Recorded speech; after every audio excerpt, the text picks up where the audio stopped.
तोंडात टाकताच विरघळणारी तिळगुळाची वडी कशी करायची ते आज मी तुमच्यासोबत शेअर करणार आहे. अगदी खुसखुशीत आणि खूप पटकन होणारी ही वडी कशी करायची ते आज मी तुम्हाला दाखवणार आहे. हाय हॅलो नमस्ते, मी पूजा. मी आणि बरंच काही या यूट्यूब चॅनलवर तुम्हा सगळ्यांचं अगदी मनापासून स्वागत करते. सगळ्यात आधी सगळ्यांनाच ॲडव्हान्समध्ये हॅप्पी मकर संक्रांत.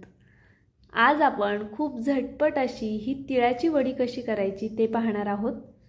खूप सोप्या पद्धतीने आणि अगदी झटपट होणारी ही रेसिपी आहे, त्यामुळे नक्कीच व्हिडिओ शेवटपर्यंत पहा आणि अजिबात फसणार नाही याची मी तुम्हाला गॅरंटी देते.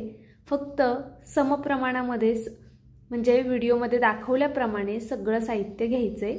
जसं मी दाखवले अगदी त्या प्रमाणामध्ये घेतलं तर तुमची रेसिपी अजिबात फसणार नाही. तर इथे बघा तीळ घेतलेले आहेत, हे गावरान तीळ आहेत बघा.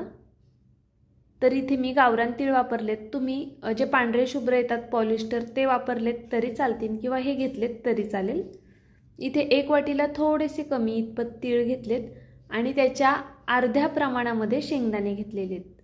आता सगळ्यात आधी काय करायचं, कढईमध्ये शेंगदाणे छान असे खरपूस भाजून घ्यायचेत. आता खरपूस कसे भाजायचे तर गॅस एकदम बारीक ठेवायचा, कढई आधी गरम करून घ्यायची. कढई गरम झाली, गॅस बारीक ठेवायचा. त्यानंतरनं अगदी बारीक गॅसवर ह्याला छान डाग पडेपर्यंत बघा अशा पद्धतीने भाजून घ्यायचेत. आपल्याला शेंगदाणे भाजायलाच कमीत कमी 5 मिनटं तरी लागणार आरामात, कारण की आपल्याला बारीक गॅसवरती भाजायचे. बघू शकता तुम्ही गॅस किती बारीक होता. अगदी अशा पद्धतीने बारीक गॅसवरच आपल्याला हे शेंगदाणे भाजून घ्यायचे आहेत. आता याच कढईमध्ये तीळसुद्धा भाजायचे आहेत आपल्याला. गॅस बारीकच ठेवायचा आणि बारीक गॅसवर तीळ छान फुलेपर्यंत भाजून घ्यायचेत. तीळ घेतेवेळी सुरुवातीला निवडून घ्या, कारण की बऱ्याचदा त्यामध्ये खडे किंवा काही कचरा वगैरे असू शकतो. तीळ स्वच्छ निवडून घेतलेले आहेत, त्यानंतरनं भाजायला टाकलेत आणि ते चटचट असे वाजत नाहीत ना तोपर्यंत तीळ भाजून घ्यायचेत. बघा तीळसुद्धा छान असे भाजून झालेले आहेत आपले.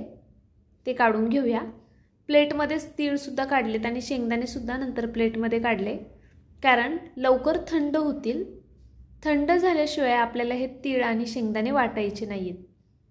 तर बघू शकता तुम्ही इथे शेंगदाणे आणि तीळ अशा पद्धतीने बघा मी साईडला काढून ठेवले होते. आता शेंगदाणे छान थंड झालेले आहेत, हे मिक्सरला फिरवून घेऊयात. तुम्हाला हवं असल्यास तुम्ही साल काढू शकता, पण मी साल न काढताच इथे शेंगदाणे वापरणार आहे. आणि बघा अगदी बारीक नाही वाटलेत, त्याचबरोबर खूप मोठेसुद्धा नाही ठेवलेले. अगदी या पद्धतीने शेंगदाणे आपल्याला वाटून घ्यायचेत. जर तुम्हाला हवं असेल तर तुम्ही ह्यापेक्षा जास्त बारीक केलेत तरीसुद्धा चालतील. आता बघा इथे तीळसुद्धा छान असे थंड झालेले आहेत. थंड झाल्यानंतरच वाटा. जर तुम्ही गरम गरम वाटलं तर त्याचा घट्ट गोळा तयार होईल, अशी पावडर होणार नाही. त्यामुळे तीळसुद्धा आणि शेंगदाणेसुद्धा थंड करून घ्या, त्यानंतरनं वाटा. तर बघा इथे आपण तीळसुद्धा असे ओबडधोबड वाटून घेतलेले आहेत. खूप बारीक पावडर नाही करणार आहे मी तिळाचीसुद्धा, अगदी ओबडधोबड अशा पद्धतीने वाटून घेतलेत. पण जर तुम्हाला आवडत असेल तर तुम्ही यापेक्षा जास्त बारीक वाटलेत तरीसुद्धा चालणार आहे. त्यामुळे आपल्या चिक्कीत काही फरक पडणार नाही आहे फारसा. आता हे शेंगदाणे आणि तीळ छान असे एकजीव करून घ्यायचे आधीच. बघा अशा पद्धतीने छान हे मिक्स करून घेतलं की आता लगेच चला पुढची तयारी करूया. इथे बघा पुन्हा तीच कढई ठेवलेली आहे आणि 1 चमचा इथे तूप वापरते मी. बघा तूप थोडं घट्ट आहे त्यामुळे 1 चमचा घेतला आहे. जर तुमच्याकडे वितळवलेलं तूप असेल म्हणजे असं पातळ असेल तर 2 चमचे घ्यायचे तुम्हाला या चमच्यानेच. तर आता याच्यामध्ये आपल्याला काय करायचं आहे, गूळ घालायचं आहे. तर गूळ किती घालायचा, आपण जितके तीळ घेतलेत ना अगदी त्या प्रमाणामध्ये गूळ घालायचा. आणि तुम्ही गोड थोडं कमी खात असाल तर लिंबा एवढा खडा कमी केलात त्यातनं तरी चालेल, पण खूप कमी गूळ घालू नका, नाहीतर मग आपण चिक्की करतो ना त्यावेळेस ती मिळून येणार नाही.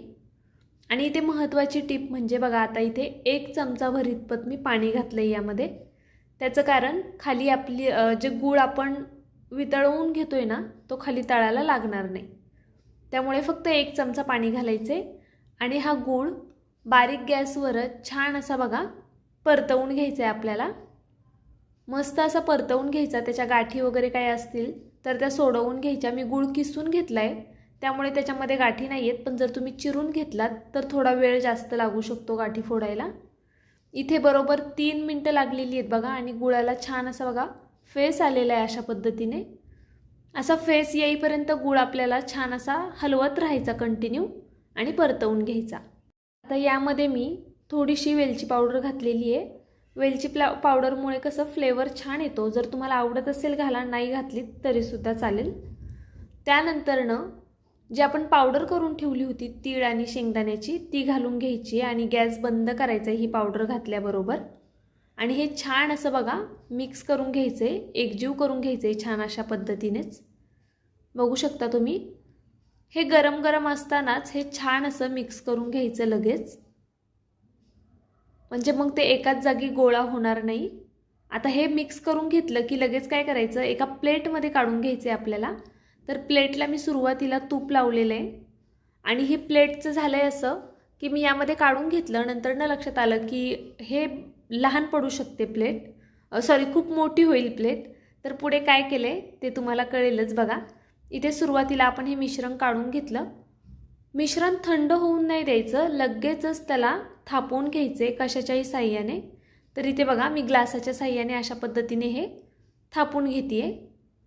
पण प्लेट थोडी मोठी आहे त्यामुळे मग वड्या खूप पातळ झाल्या असत्या आणि मला पातळ वड्या करायच्या नाही आहेत, थोड्याशा जाडसरच ठेवायच्या ते. त्यामुळे मी काय करणार आहे आता दुसऱ्या एका छोट्या प्लेटमध्ये हे काढून घेते. प्लेटला ह्यासुद्धा प्लेटला सुरुवातीला मी खाली तूप लावून घेतले बघा. त्यामुळे बघा अजिबात असं चिटकत नाही बॅटर प्लेटला.